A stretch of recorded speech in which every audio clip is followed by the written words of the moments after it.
A whole lot is going on with the Las Vegas Raiders, man. We're going to talk about it all in this video. Alex Leatherwood being waived. What the hell? How you get fired on your day off, brother? And then you got Trayvon Mullen trade. We got to talk about that and the compensation, bro. That might be a rant in its own. And then we went ahead and we waived or released 4 other players that we'll talk about in this video. So if y'all can make a play, hit that like button, y'all. Hit the subscribe button if y'all want to see more videos like this. Let's get into it. Things first, we got to talk about Alex Leatherwood and how this wave or this release is going to affect our team. Now, when you talk about the wave, you think of the contract.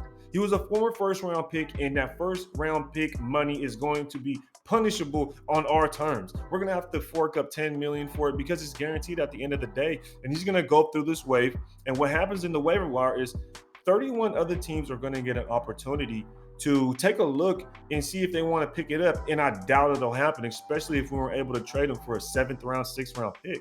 Now, once he goes through the wave, then everybody will be able to go at free will, go ahead and pick him up on a contract of their own after he clears that waiver wire. I'm just surprised that we didn't give him an opportunity. Everybody knows he was a right tackle when he came into the league. Then he had to move to right guard because of injuries happened last year. Then this year, the new regime wanted to see where he fit amongst the offensive line. And it's to my surprise, they couldn't find a spot for him. And that's kind of worrisome. I don't think Alex Leatherwood was that bad of an offensive lineman to where you couldn't find anything whatsoever to fit him in, especially at guard, to where he could develop and become a better person or better player down the road. Now, maybe it's the fact that we didn't want to pay him this guaranteed money this year, next year, and the following if he wasn't going to be what we wanted on this offensive line and develop into that. So, this was another decision by this regime that I really don't like. I'll be the one to say it. I know a lot of people will get mad at me because I'm not agreeing with everything this new regime does, which is kind of sad. Like, if you agree with completely everything this new regime does, you're just being a homer. Don't be a freaking homer, all right? But at the end of the day, I do disagree with some stuff. And Alex Leatherwood never got a fair chance. And it's just crazy to think you can't develop him to be a competent, efficient guard. I don't know. That's kind of worrisome. But enough is enough. We've seen enough from him, and it's time to move on. Let's get it going, man. We have a hell of a year ahead of us, so I'm not tripping too much. The most shocking thing, though, is the fact that we trade Trayvon Mullen for a 7th round pick. A 7th round pick? Are you guys kidding me, man? I like Trayvon Mullen. He was one of my favorite Raiders. And this one is going to be probably a little bit of bias. But I do like Trayvon Mullen because he's been our best corner since we drafted him. Let's be honest. I know Casey Hayward came in last year and really showed out, but Trayvon Mullen ended up getting hurt. But in those first few games, he was balling out. He was damn near top #1 man coverage in those first few games, and then he got hurt, came back for a game, got hurt again. So he lost a lot of burn, a lot of playing time last year, and that's probably contributed to why he got traded this year. His injury plus going to have surgery right after the draft. Wasn't it right after the draft or right before the draft? It was right after the draft.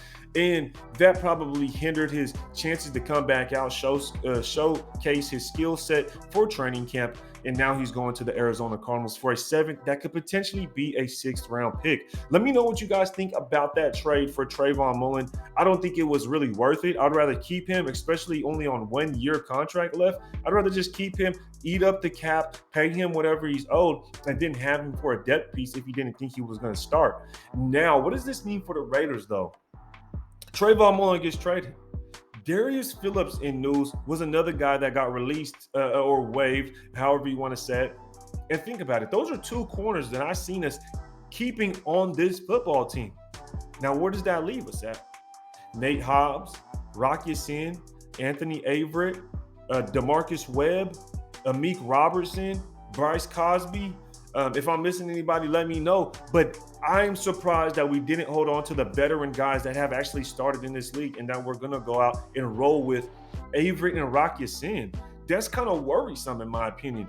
And at this point, you got to think, we're really dependent on people's health. All it's going to take is one injury, and then all of a sudden we're down to using actual backups when we could have had a Trayvon Mullen come in, and he's not even really a backup. He could easily start across this league, and he's probably going to go to Arizona and start. So I'm really upset with that move. I don't like either of these moves. We should have kept him. He's better than he's better than these other corners in this room. Let's be honest. Now, if you have a different opinion, I'm sure you'll share it in the comments, and I appreciate y'all commenting. Let me know what you guys think down in the comments of so far Alex Leatherwood and Trayvon Mullen. We spoke about Darius Phillips and how he contributed to the cornerback room and how him being waived is going to affect the cornerback room along with Trayvon Mullen's trade. But moving along, Alpeko, Curtis Bolton, Bam, the right tackle, Osalami or something like that, and then Matthias Farley, the safety. So we've let go of quite a few players so far, and we've gotten some compensation back. One note that I do want to mention is the fact that the backup quarterback for the Vikings is going to be Nick Mullins. So we are going to be able to keep that draft pick that we sent to them. And I believe it was a 7th or a 6th, or it could be a 6th, something like that. If he plays so many snaps, it could get bumped up, I believe. Now, Tyree Gillespie and other news was released by the Titans. This came out yesterday, and we won't be getting that draft pick from the Tennessee Titans anymore because he didn't play at least 2 games, or wasn't on the team for at least 2 games.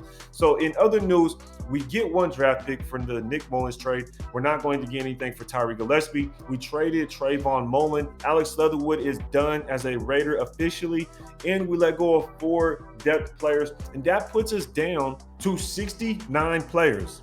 So that means 16 more players are going to be in the news soon about either waived, cut, or released by the Las Vegas Raiders. Let me know what you guys think so far about all the moves that the new regime has done to get down to this final 53. I am super surprised by the Trayvon Mullen trade. Let me know what you guys think about it down in the comments, as well as the Alex Leatherwood news and how trading Trayvon Mullen and Darius Phillips, letting go of him, affects this cornerback room. Let me know in the comments, y'all. Appreciate y'all being here. Don't forget to make a play, hit that like button. Appreciate it, man. Until next time, ready to tape.